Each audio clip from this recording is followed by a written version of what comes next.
Este año 2018 en toda la región de América Latina es un año electoral, se pudiera decir, muy intenso en materia política y electoral por la cantidad de procesos electorales que a lo largo de todo este año 2018 habrá en la región.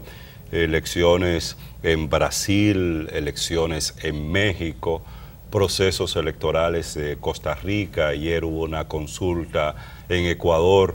Muchas actividades en Venezuela, muy probablemente tengamos un proceso electoral tal y como acordó la Asamblea Constituyente de ese país. Es decir, muchas actividades. Ayer domingo, dos de ellas que son importantes, bueno, pues tener algunas informaciones generales. La primera fue esta consulta o referéndum ciudadano que se hizo en Ecuador, donde a la población se le sometieron siete preguntas para consulta popular con el propósito de que decidiera si apoyaba a esta consulta o estos aspectos que fueron cuestionados el día de ayer en esta consulta popular, o si las rechazaba sobre la base del no. Esta consulta, a su vez, es una expresión de la lucha que vive el Ecuador entre el actual presidente de la República, Lenín Moreno, y el expresidente de ese país, el expresidente de Ecuador, Rafael Correa. Hay una lucha que se expresaba en esta consulta el día de ayer. Una de las preguntas más importantes de estas siete estaba el tema de la reelección presidencial, la Constitución de Ecuador, que es lo que aparece ahí como pregunta número 2 en el circulito que está, no sé si se puede ver, si se pueden ver los datos, pero ahí la pregunta era si el ciudadano estaba de acuerdo con que se cambiara el régimen de reelección presidencial que existe en el Ecuador, que es una reelección indefinida, que fue incorporada por Rafael Correa en el año 2015. Pues la mayoría de los ciudadanos consultados indicó que apoyarían la prohibición de esa reelección permanente, esa reelección continua. Que estarían a favor de que se limitar. Exactamente, es decir, 64.32% de los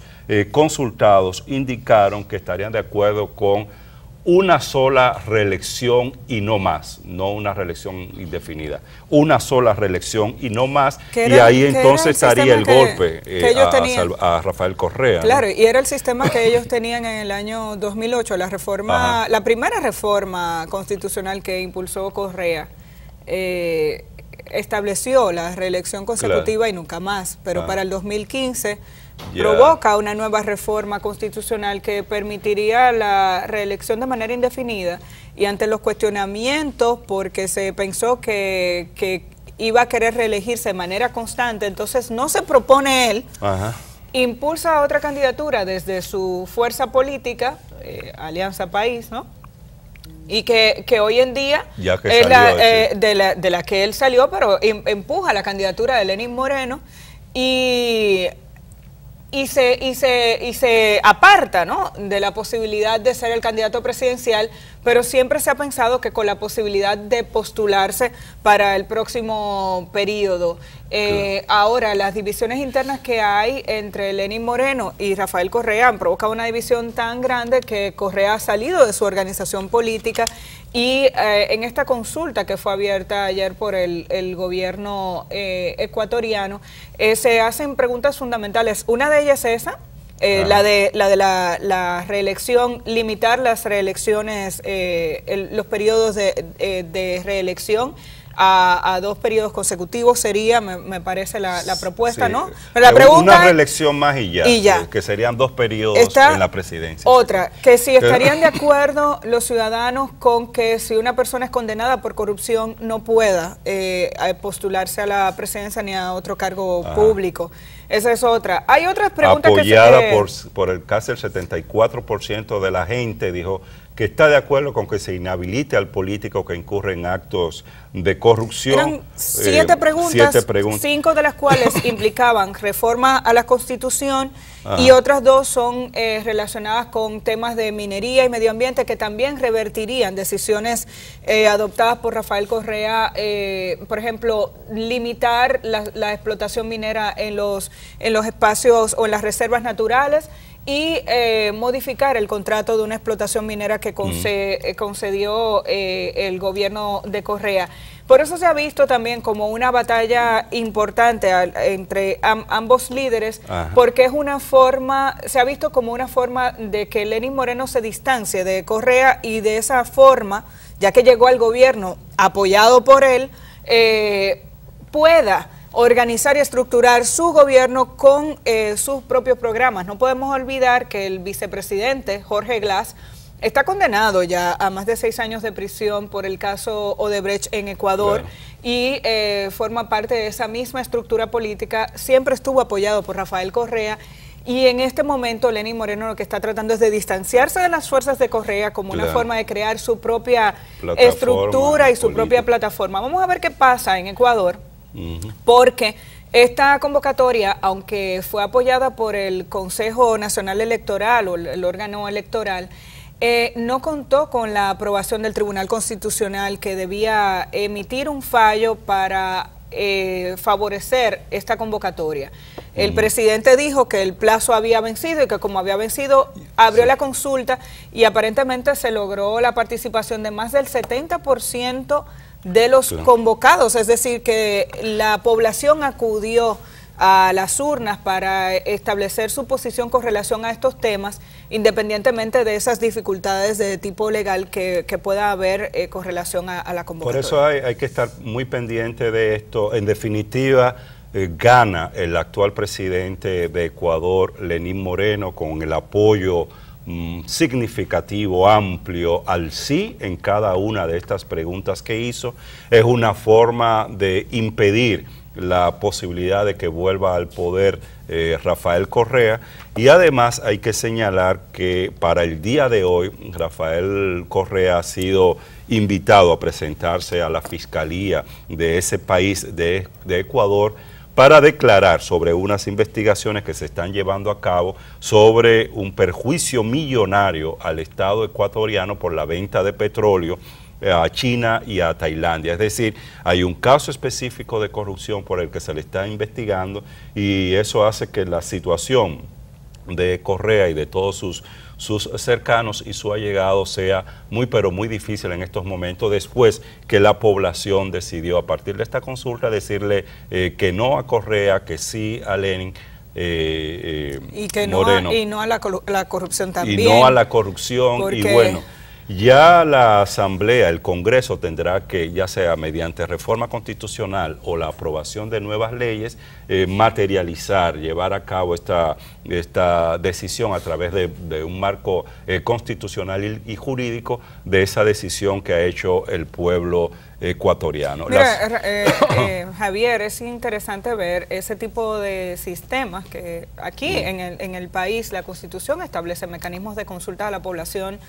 pero no se han utilizado de manera adecuada. Desde la Constitución del 2010 tenemos la posibilidad de convocar referéndum, plebiscito. Está establecido en la Constitución, pero no requeriría de una ley que ni siquiera se ha aprobado, una ley efectiva. Ha habido poca voluntad, y en Ecuador lo que sí se ha visto es que este sistema le permite a los gobernantes tal vez estructurar y fortalecer su fuerza política de cara a la población. Lo usó Correa en el 2008, lo acaba de usar Lenín Moreno. Pero más allá de eso, creo que es importante ver, primero, que la población tiene la posibilidad de expresar su posición con relación a temas tan delicados como este, pero después eso tiene consecuencias a futuro en lo que tiene que ver con la lucha contra la corrupción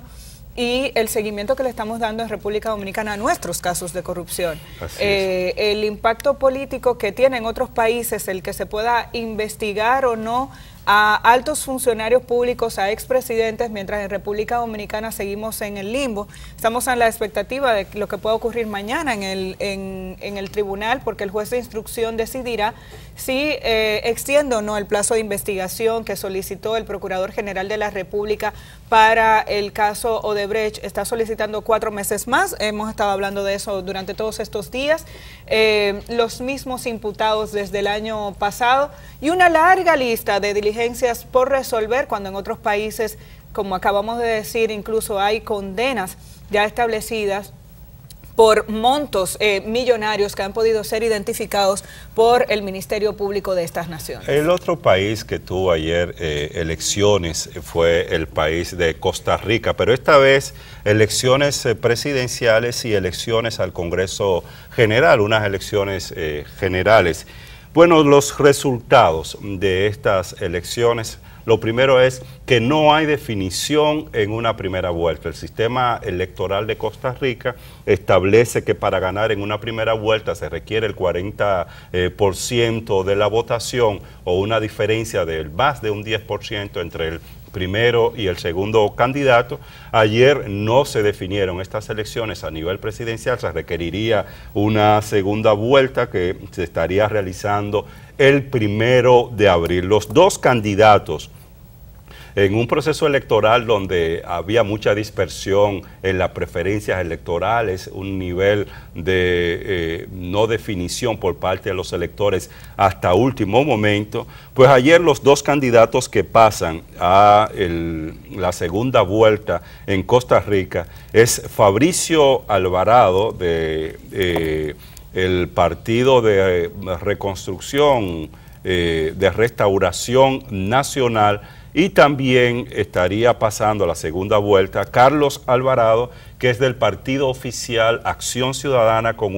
ayer obtuvo un 21.76% de los votos. Carlos Alvarado, el que queda en segundo lugar, como les decía, es del partido oficial, pero ha habido una situación, sobre todo económica, financiera, en Costa Rica muy difícil. Un déficit fiscal de cerca del 6%, algo más del 6% del Producto Interno Bruto, una deuda pública que supera el 62% del Producto Interno Bruto y, bueno, una situación general donde la violencia y otros problemas sociales que no habían sido característicos en este país de Costa Rica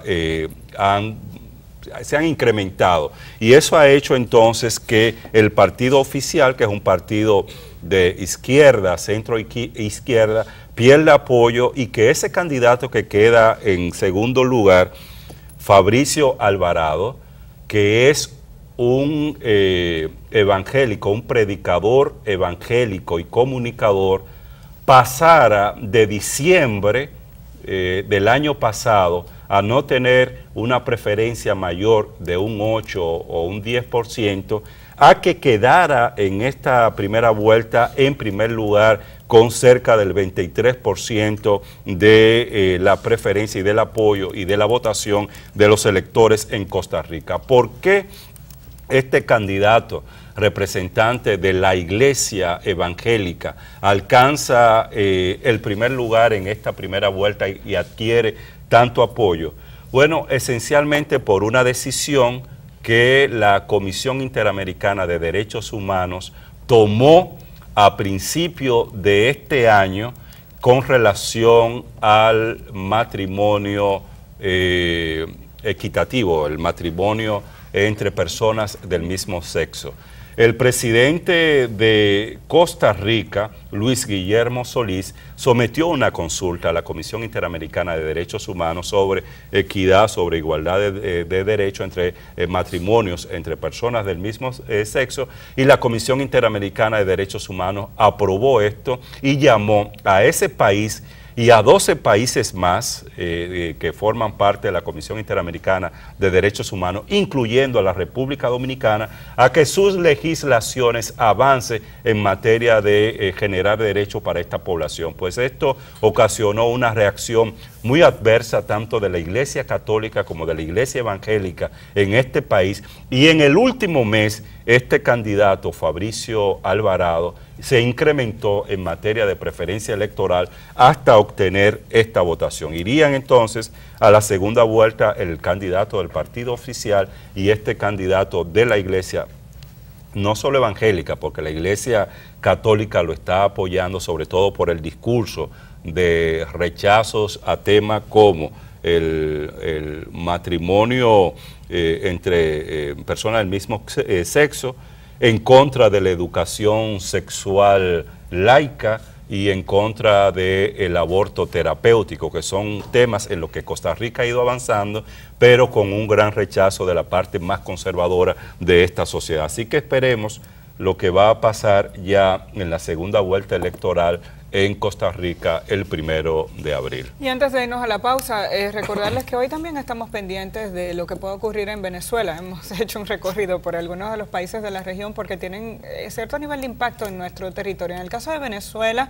se esperaba que para hoy se firmara el preacuerdo entre la oposición venezolana y el gobierno. La oposición ha dicho que no existe tal preacuerdo, que hay muchos puntos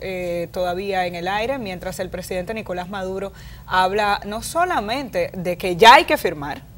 lo ha dicho así incluso de manera firme, ya hay que firmar, sino que también habla de la posibilidad de que hoy se fije fecha para las elecciones presidenciales que pretende se realicen dentro de estos 4 primeros meses del año, en medio de un proceso de diálogo. Evidentemente esto tendrá consecuencias muy rápidas dentro de esa situación interna que se vive en Venezuela. Vamos a ver qué pasa, porque el expresidente del gobierno español, José Luis Rodríguez Zapatero, viajó hacia Venezuela este fin de semana en busca de solucionar o seguir intentando solucionar el conflicto interno que hay en Venezuela, que definitivamente impacta nuestra región. Vamos a hacer